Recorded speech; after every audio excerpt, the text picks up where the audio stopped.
Life on Earth is pretty incredible. It's a delicate but perfect balance of plants, animals, fungi, and bacteria, all bathed in an atmosphere that's just about right, and all orbiting a star that provides all the energy we need. Even on a cellular and atomic level, the conditions here just work. But when you think about it, it could be argued that that's extremely fortunate, that it's almost immeasurably lucky, and perhaps too lucky. Could it be then that Earth's situation really is purely the result of a good turn by nature? Or might there be another, more deliberate explanation as to how we came to exist? This is Unveiled, and today we're answering the extraordinary question, did Type III aliens build the solar system? Do you need the big questions answered? Are you constantly curious? Then why not subscribe to Unveiled for more clips like this one, and ring the bell for more thought-provoking content. First things first, to some degree, scientists do have a fairly solid understanding of how and when the solar system came to be. According to NASA and most other leading sources, our particular place in space formed about 4.5 billion years ago, meaning the solar system is around one-third the age of the universe as a whole, which emerged out of nothing some 13.8 billion years ago.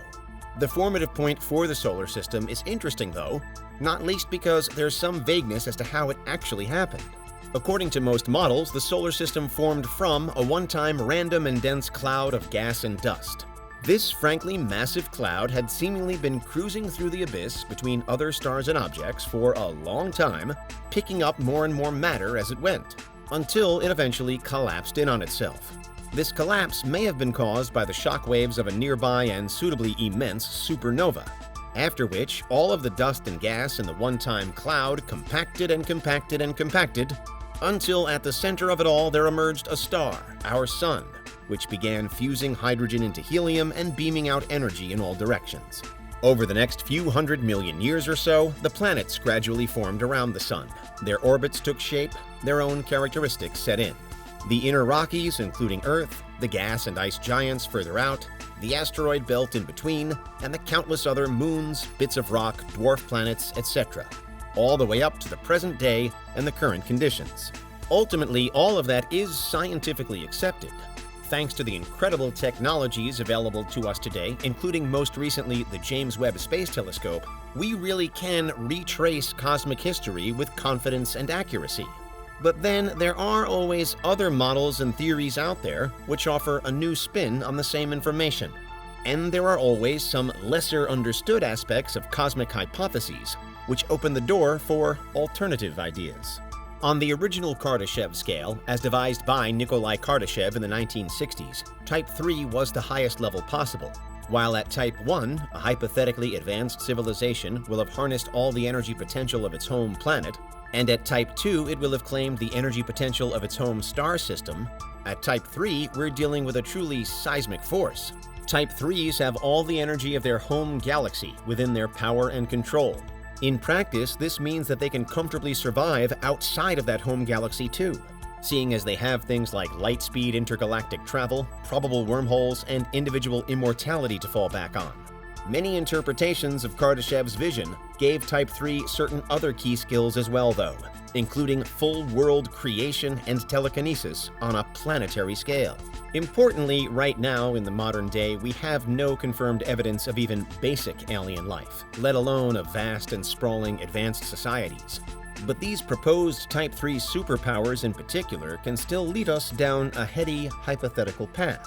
We return to that dense cloud of gas and dust that existed before the solar system did. If a Type III civilization does also exist anywhere, then that cloud would conceivably double up as a blank canvas for it, a convenient and potentially prime location to build on or out of. The eventual solar system might have then been a Type III blueprint made real. We debated in a past video whether humankind could actually be the remnants of a Type III civilization that had previously been on Earth. But here, we're more asking whether we're really the result of a Type III's ancient work from afar. Consider that in our galaxy, the Milky Way, there are upwards of 100 billion stars in total, scattered across more than 100,000 light-years of space. Might it be that a watching Type III could have dominion over any and all of those? At around the halfway point between Types 3 and 4 on the Kardashev scale, a later addition and proposed even higher plane, it's said that you start moving into godlike territories, and the creation of worlds would certainly qualify as that. The suggested movement of planets, too.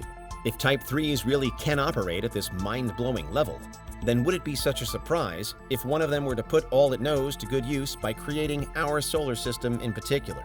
Might they have also created others that didn't work before landing on this one that did? Some versions of the Kardashev scale do imbue within the highest groups a kind of trial-and-error mentality, for better or worse. At this unfathomably advanced stage, it could be that the ruling power needn't have a local presence either, managing instead to spark these near-perfect conditions for the life that we have, but from a great distance. Something like an artist dripping paint onto an easel, but from a great height.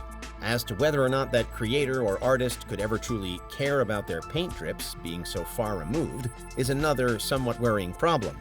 But of course, the first question for any well-meaning scientist is, where's the proof here? And ultimately, there isn't a great deal. Again, there isn't even any evidence of basic alien life yet, or at least nothing that's been officially confirmed. But while you might think that an all-conquering Type 3 such as this would be hard for us to miss, some argue that actually they would at the same time be plenty advanced enough to entirely hide themselves from us. Plus, there's the huge amount of time that has passed since the solar system formed. On Earth, peering even a few million years back into history is extremely difficult to do. Thanks to various natural processes like tectonics and convection, the cliché rings true that nothing lasts forever. And certainly there's nothing we can tap into to take us directly back to when Earth first took shape, multi-billions of years ago. On a cosmological scale, we can peer further back in time, yes, although sometimes there's something of a paradox at play when it becomes effectively easier to view more distant galaxies in greater detail than we can our own. In either case, and again, if a Type 3 does exist or has ever existed, then all of our capabilities will be known to it, presumably meaning that it could easily evade them if it wanted to. If you follow the Kardashev scale then, Type 3s are arguably the first civilization type to become unknowable, which is seemingly another trait that they'd share with what we currently picture a god to be. It's said that these spectacular beings can build worlds as though from the shadows, and probably in such a way as to erase any sign that they were the world builders at all. So is that the true backstory of our solar system? Might everything have happened exactly as conventional science says it did, with the compacted dust cloud, early sun, protoplanets, and so on? It's just that there was another higher force guiding how everything unfolded 4.5 billion years back in time.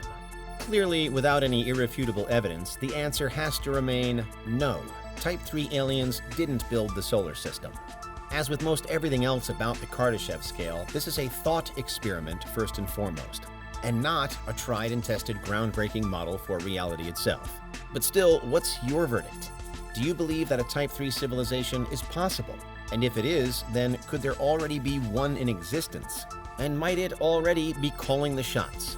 For now, we can at least park the potential existential crisis that this video may have triggered, and remind ourselves that life is still what we make of it.